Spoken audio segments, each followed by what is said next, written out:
ಪ್ರತಿ ಒಂದು ಊರಲ್ಲಿ ಹೋದ್ರೂ ಏನಾರ ಒಂದು ಸಂಸದರ ಕೊಡುಗೆ ಇದ್ದೇ ಐತಿ.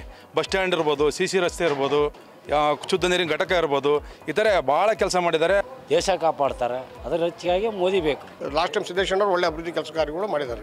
ಸಿದ್ದೇಶ್ವರವರು ಈ ಜಿಲ್ಲೆಗೆ ಭದ್ರಾ ಮೇಲ್ದಂಡೆ ಆಗಿರ್ಬೋದು, 57 ಕೆರೆ ತುಂಬಿಸೋ ನೀರಿನ ಯೋಜನೆ ಆಗಿರ್ಬೋದು, ಸತತ ಅವರ ಪ್ರಯತ್ನ ಭಾಳ ದೊಡ್ಡದು. ಸ್ಮಾರ್ಟ್ ಸಿಟಿ ಮಾಡಿದ್ದಾರೆ, ಅಭಿವೃದ್ಧಿ ಕೆಲಸ ಮಾಡಿದ್ದಾರೆ. Narendra Modi is very gentleman in India president.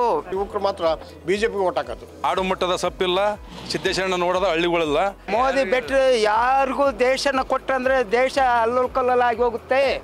ಕಟ್ಟ ಕಡೆ ಹಳ್ಳಿಗೂ ಹೋದಂಥ ವ್ಯಕ್ತಿ ಯಾರು ಇದ್ರೆ ಅದು GM ಸಿದ್ದೇಶ್ವರನವರು. ಗಾಯತ್ರಿ ಸಿದ್ದೇಶ್ ಅವರು ಗೆದ್ದೇ ಗೆಲ್ತಾರೆ, ಅತಿ ಹೆಚ್ಚು ಮತಗಳಿಂದ ಗೆದ್ದೇ ಗೆಲ್ತಾರೆ. ಗಾಯತ್ರಿ ದೇವಿನ ನಾವು ಗೆಲ್ಸೋದು ನಮ್ಮ ಜವಾಬ್ದಾರಿ. ಶ್ರೀಮತಿ ಗಾಯತ್ರಮ್ಮ ಸಿದ್ದೇಶ್ ಅವರು ಈ ಜಿಲ್ಲೆಯಲ್ಲಿ ಮತ್ತೊಮ್ಮೆ ಆರ್ಸಿ ಬರ್ತಾರಂತ ನನ್ನ ಸಂದರ್ಭದಲ್ಲಿ